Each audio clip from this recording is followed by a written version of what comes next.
Ô mon amour crucifié, je me prosterne devant vous. Ô mon Seigneur Jésus, Fils éternel de Dieu et de la Vierge Marie, ceci est votre corps. Je vous adore donc et m'anéantis devant vous dans le sentiment d'un très profond amour. Enfant Jésus, vous êtes ici comme jadis en l'humilité de la crèche. Je m'unis à la Vierge Marie, à Saint Joseph, au berger et au roi pour vous adorer. Jésus agonisant, Jésus trahi, Jésus souffleté, Jésus blasphémé, Jésus flagellé, Jésus couronné d'épines et bafoué, Jésus crucifié, Jésus mourant, Jésus mort et enseveli au Saint-Sépulcre. Je me prosterne devant vous, ô mon amour crucifié, ô rédemption de ma vie.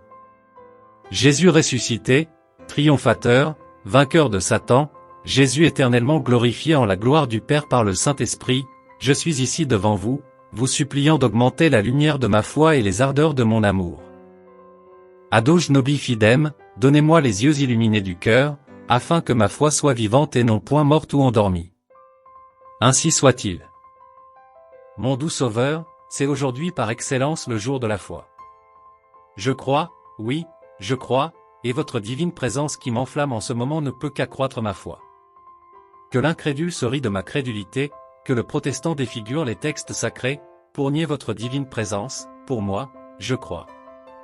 Je crois avec l'Église, avec les apôtres, avec la Vierge Marie. Je crois, armé de votre parole, je crois, guidé par le souverain pontife, par les évêques, par l'univers catholique. Je crois que ce pain est devenu votre corps, que ce sang est devenu votre sang. Ce que je ne comprends pas, ce que je ne vois pas, ma foi fervente l'affirme, sans tenir compte des lois ordinaires de la nature. Mais, Seigneur, ma foi est si faible, si fragile. Soutenez-la comme celle de vos apôtres. Priez pour moi afin que je ne défaille point. Pierre est tombé, et ne s'est relevé que par vous. Accordez-moi de ne pas défaillir après tant de miracles, après l'exemple de tant de martyrs, après les leçons de tant de docteurs qui ont confirmé la foi du monde entier. Ma chute serait sans excuse. Ô mon Dieu, préservez-moi de ce malheur.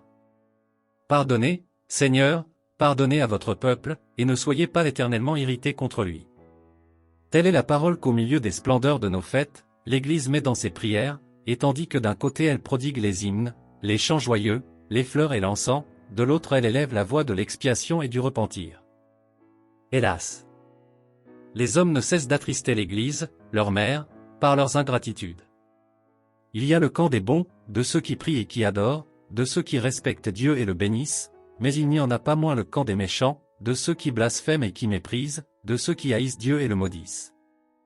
Et ce camp, quoiqu'ils ne doivent jamais triompher, c'est le camp du grand nombre et de la multitude.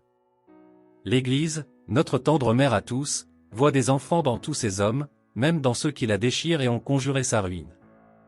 Faisons comme elle et prions pour les impies. Et d'ailleurs, combien n'avons-nous pas à prier pour nous-mêmes? Que d'irrévérence vis-à-vis du Saint-Sacrement? Que de communion froide, languissante dont nous n'avons rien tiré, parce que nous ne nous y étions pas préparés, parce que nous n'avions pas le cœur pur, parce que nous avions des attaches au mal. Mon Dieu! Ayez pitié de nous. Le déchirement de nos cœurs ne vaut quelque chose que par l'union à votre divin Fils. Je suis dans ce moment uni à sa chair sacrée. Acceptez donc et pour moi et pour les pécheurs l'expression de mon humble repentir. Seigneur Jésus, vous venez dans votre divin sacrement pour y être notre perpétuel intercesseur, notre avocat, notre soutien. Ce n'est pas pour vous que vous y venez, c'est pour nous qui sommes faibles et languissants.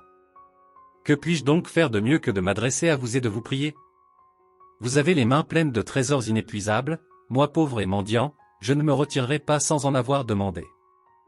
Car vous aimez que l'on vous prie, que l'on vous demande pour montrer votre bonté et votre amour pour nous. Mais que vous demanderai-je, ô mon Dieu? Dans ma faiblesse, je n'oublierai, je ne négligerai pas les biens du corps, en tant qu'ils ne sont pas contraires au salut, mais je vous demanderai surtout pour moi, pour les miens, pour mon pays, pour l'Église entière les biens de l'âme. Seigneur, la foi est diminuée de nos jours, ranimez-la, faites qu'elle soit pleine, entière, agissante. Seigneur, l'espérance des biens éternels est faible, parce que les cœurs ne sont tournés que vers les biens périssables. Faites-nous mépriser la terre pour n'aimer que le ciel. Seigneur, notre charité est languissante. Réchauffez-la au contact de ce feu qui est venu pour embraser la terre. Donnez-nous des apôtres pour vous annoncer aux incroyants, des saints pour toucher les pécheurs, des fidèles pour remplir vos temples, et vous honorer dignement. C'est là mon ardente prière de ce jour. Exaucez-la, Dieu Tout-Puissant, quoique caché. En vous l'adressant, je suis sûr de ne rien demander que pour votre gloire. Exaucez-la donc. Veni, noli tardar. Je ferai partie d'une association en l'honneur du Saint-Sacrement. En tout cas, je l'adorerai souvent soit à l'église, soit mentalement, si je ne peux me rendre à l'église. Ainsi soit-il.